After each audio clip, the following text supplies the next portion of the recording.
Now at 10, how some area kids are learning about the healthcare field. Plus, a new grant for Joplin schools looks to help homeless students. We'll have details. And the town of Joplin's got a new way to get some grub on the go. I'm Anthony Saviello with the story. The 4 states' most watched news starts now. Could see some pop-up storms in parts of the area this evening. This is KOAM News at 6. I'm Dow Quick. Let's check in with Chief Meteorologist Doug Heddy. Yeah, we've had a few isolated thunderstorms earlier in the afternoon for most of us, though. It has been a dry afternoon. Still, severe thunderstorm watch in effect till 9.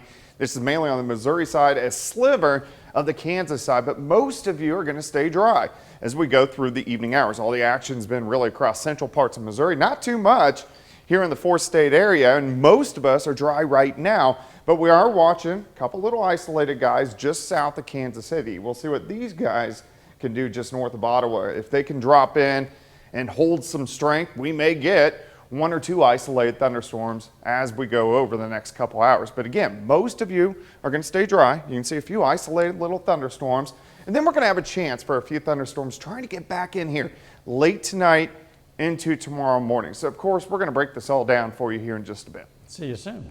When severe weather strikes, you're going to want to stay informed, and you can do that by scanning this QR code. You have your phone, why not do it right now? It's going to take you to the KOAM News Now YouTube page, where our weather team will live stream during severe weather events to give you updated information. And while you're there, be sure to subscribe and ring the bell for notifications. City of Joplin today opened their tree limb drop-off service. It runs through Friday from 8:30 to 2 p.m. at 1702 North Schifferdecker Avenue. Residents can also bundle limbs and branches cut to 4-foot lengths or shorter and place them on their curbs on their trash service day. Food truck lovers in the area might have a new point of interest. KOAM's Anthony Saviello has that story. Owning a food truck isn't easy. Having wheels may make it easier to go where the business is, but business isn't always in the same spot. At least, up till now. With everyone else is all the other food trucks have issues trying to figure out where to park if they're not at events or whatever. So we ended up finding this location and just decided that it was probably the best bet to go ahead and create our own food truck park where other local food trucks and mom and pops can set up during the week as well. Peyton Lane created Where the Food Parks with one goal in mind: bring the business to the trucks. And he feels he found the perfect spot to do it. Yeah, so I think it benefits everyone all the way around. It supports the community, especially here on Main Street, we're in the old tornado zone where a lot of stuff hasn't come back yet. It gives you a lot of options to eat. There's not many here on Main Street. It's quick, easy, and it also gives all the local people a place to set up shop and go from there. Peyton isn't alone in this endeavor. You can't have a food truck park without the food trucks and the people who run them. Just one person being successful. I mean, the goal is to help everybody that wants to be in this kind of business, and and just help them do great. Floyd's may only be one of 2 trucks at the park right now, but according to Peyton, the park will be filled with up to 6 trucks in the next week. Though that is only a fraction of the over 35 requests he got from vendors who wanted to participate. So if you're wondering, where does the food park? It's right here on 22nd and Main. Reporting in Joplin, I'm Anthony Saviello, KOAM News. Where the Food Parks hopes to have trucks open 6 days a week from 11 a.m. to 9 p.m. Homeless students in Joplin are getting some help. The Missouri Department of Elementary and Secondary Education is giving Joplin schools grant funding. It's going to go toward aiding resources for homeless students. The Education of Homeless Children and Youth sub-grant is providing Joplin schools with $200,000 per year for 3 consecutive years. Of course, that totals $600,000. Among other things, it'll go toward a case manager to support families and a counselor to address mental health needs of homeless students. You can find out more on the funding on the KOAM News Now app. A former U.S. Senator from Missouri has a brand new job. Former Senator Roy Blunt has been named to the board of directors for Southwest Airlines. The 73-year-old Republican represented Southwest Missouri in the U.S. House for 14 years, then served in the U.S. Senate from 2011 until January of this year. He did not seek re-election last year. Southwest Airline chairman says Blunt's experience as chairman of the Senate Aviation Subcommittee would be helpful for the airline. Southwest now has 15 directors. Some kids in Pittsburgh had a chance to learn about careers in the healthcare field. The Community Health Center of Southeast Kansas hosted the Inspire Health Academy. It's a camp for junior high and high school students to get some hands-on experience through healthcare-related activities. Officials say they want to foster interest in healthcare to inspire the next generation of doctors and nurses while also making some friends. It's always cool seeing people that are interested in the same field as you, and I've gotten to meet a bunch of really nice people that want to work in the medical field. Students learned how to spot cavities, how to do CPR and first aid, and looked at imaging equipment. Coming up, a single car crash claims the life of a Northeast Oklahoma woman, plus people are injured from a house explosion in Missouri. We're going to tell you what we know. A single car crash claims the life of a Northeast Oklahoma woman. Authorities say 44-year-old Lisa Howlbauer of Afton was driving on Oklahoma Highway 10 southeast of Wyandotte in Ottawa County yesterday. They say she went off the road for an unknown reason and hit a tree. She died at the scene. Investigators say a suspected gas leak is to blame for a house explosion in Missouri that sent 5 people to the hospital, including 2 young children. That explosion happened today in St. Charles in the central eastern part of the state. Officials say 3 adults and 2 children suffered life-threatening burns in that explosion. They are getting treatment at a hospital right now. Authorities say a person who contacted authorities said someone lit a candle inside the house before the explosion and fire. Several fire departments around that area helped put out that fire. Hot temperatures can take a toll on your body and the medications you take. Manufacturers design their medication to be effective up to temperatures in the middle to upper 70s generally. Any hotter, the chemical makeup can break down and the medicine can become less effective. Experts say avoid leaving your medications in your hot car and keep them in a cool, dry place in your home. Southwest Missouri pharmacist also stresses how some medications can impact your ability to stay cool in the heat. There is no drugs that are going to be good at that range for a long period of time. So traveling from the store, from the pharmacy to your house, not a big deal. But if you throw it in the glove box and forget about it for a few days, that's where you're going to have trouble. So you just got to be careful. People using those medications can take extra heat precautions to stay safe or speak with their doctor or pharmacist about ways to reduce those side effects. A little later, Wyandotte, Oklahoma brings a new way to keep residents cool during the summer. Plus, we're tracking some isolated thunderstorms out there. Those details coming up next.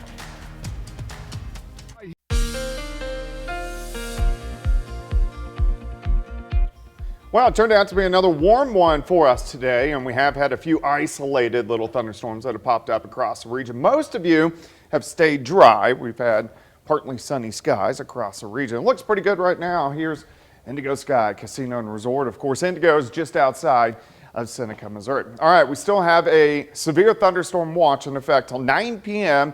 on the Missouri side, and then a sliver of southeastern Kansas, but you can see no warnings. All the warnings have either been west or mainly just east of the region. Most of us have really been pretty calm over the past several hours. There is a little boundary just to our north, a weak little front, and that's what's kind of firing off these thunderstorms over the past couple hours. So just south of Kansas City, so just north of Butler, and then a couple little guys trying to form in southeastern Kansas. These are driving southeast, so if these would flare up a little bit, we may get 1 or 2 isolated storms into the region, but most of you are going to stay dry over the next couple hours. But we'll have to watch that boundary as we go through the evening hours, as a few isolated thunderstorms will try to get going.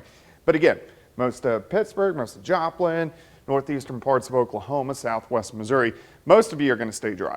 It gets pretty quiet after midnight, and then late tonight into early tomorrow morning, really 4, 5, 6 a.m., we could get a cluster that mainly affects the Missouri side. But at least we have some chances to get a few scattered thunderstorms in here late tonight into tomorrow morning. But for the evening hours, with that severe thunderstorm watch, just very isolated.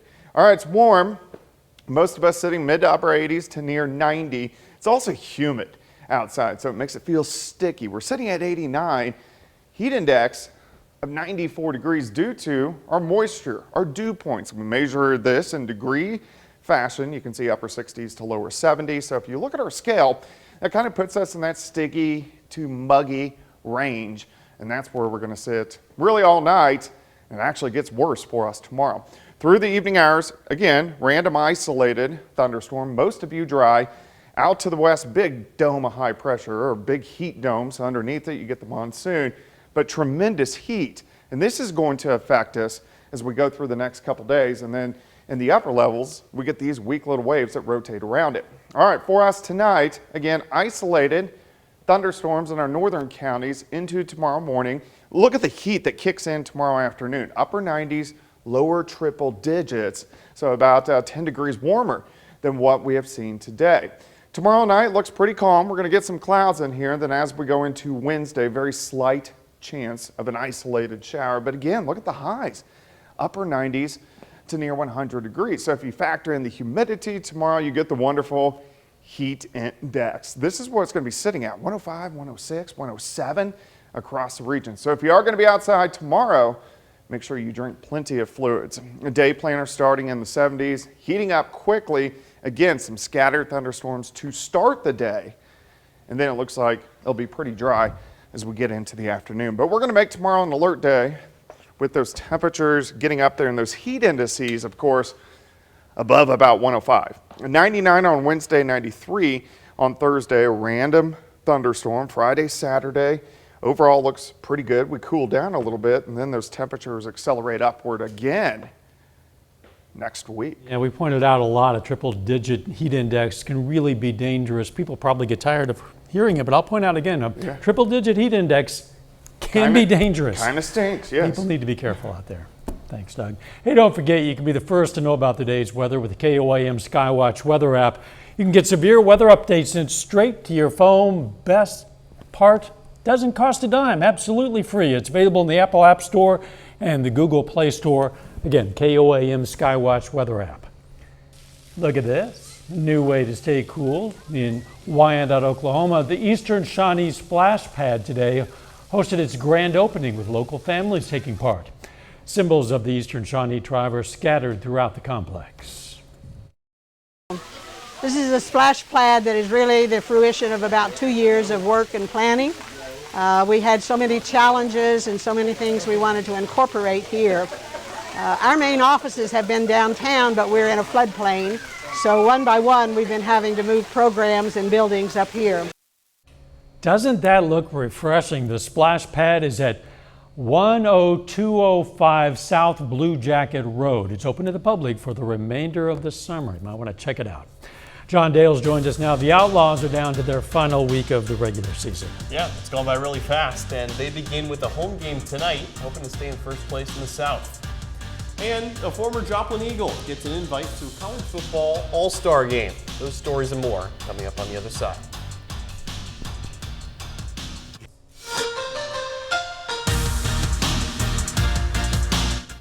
A football player that began his career at Joplin High School is another step closer to playing on Sundays. Isaiah Davis graduated from JHS in 2020 after leading the Eagles to a state title game his senior year. Now, he continued his success on to South Dakota State and now has been selected to participate in the 2024 East-West Shrine Bowl, which is an all-star game featuring 1,000 of the best NFL-ready college football players in the nation. Davis is entering his senior year with SDSU and is 9th place in program history with just under 3,000 collegiate rushing yards. And it's doubly impressive that Davis makes this game coming from a non-FBS school in South Dakota State. Out of the 1,000 participants, only 83 of them are from FCS, D2, or D3 colleges. In total, there are 179 different colleges that will be represented at the game, and it'll be played in this coming February in Frisco, Texas. Another athlete formerly of the four states now making waves is Jacob Mizorowski, who pitched at Crowder College just a year ago. was just promoted today from High A up to Double A in the Milwaukee Brewers organization. Mizorowski had played for the Wisconsin Timber Rattlers since being drafted last summer, but will now head to Biloxi, Mississippi to play for the Biloxi Shuckers. This means he's just 2 steps away from playing in the big leagues, and it comes just a week after he played in the MLB Futures game where he turned heads by throwing 11 fastballs, 10 of which clocked in at over 100 miles per hour. And it's gone by quickly, but we're down to the final week of the regular season in the Mink League, more specifically the last week of guaranteed home games for the Joplin Outlaws. Taking a look at the remaining schedule for the Outlaws, things begin tonight with a game at home against the Carroll Merchants. The two played each other again tomorrow, then a doubleheader on Wednesday to make up for Friday night's rainout. Crucial 3-game set over the weekend in Jeff City, then home once more against St. Joe's before the playoffs begin. And to put into perspective just how important these games are, here are the league standings entering tonight. Outlaws have 1 fewer win, but 3 fewer losses than Jeff City, giving it a 1-game lead on first place in the South. Nevada down in 4th, but just needs to get to 3rd to get a berth in that wild card game a week from tonight. And finishing things up in pro baseball, Cardinals making some waves today by sending left-handed reliever Genesis Cabrera down to AAA. He had been with St. Louis since 2019.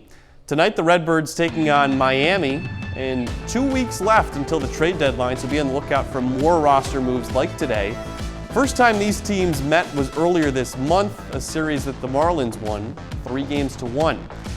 Royals at home tonight as well. They host Detroit in a battle of 2 teams not looking to compete for a playoff spot right now. Kansas City starter Jordan Lyles trying for his first home win of the season. He's 0-6 at Kauffman entering tonight. That does it for sports. We're back after this. Here's a look at what's coming up on KOAM News at 9 on Fox 14. Galena, Kansas residents go before the city council to discuss alleged police misconduct. Plus, the Fort Scott School District celebrates the career of a longtime educator who's retiring.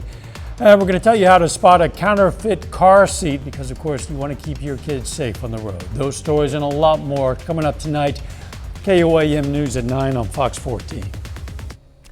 An unopened first-generation iPhone just sold at auction. Forget this, a record-breaking $190,000. That's more than 317 times the original retail price of $599 when it was first offered back in 2007. This phone is considered the holy grail for iPhone collectors. That's because it's 4 gigabytes, which was discontinued after a couple of months because customers preferred the 8 gigabyte version. The most expensive iPhone Apple offers right now is the iPhone 14 Pro Max. It has 1 terabyte of storage. Starts at $1,599, and if you're keeping score, a terabyte is 1,000 gigabytes. I know that only because I looked it up on my phone, which would have taken considerably longer had it been an original iPhone. I can't believe those have been out that long. Since 2007, yeah. Crazy. I had a coworker who had that one. Really? I'm sure she wishes it had been left unopened in the box. All right, a few isolated thunderstorms for us throughout the evening hours, and then hot and humid tomorrow. Thanks for joining us. We'll see you right back here for KOAM News at 10. Let's make it a great evening.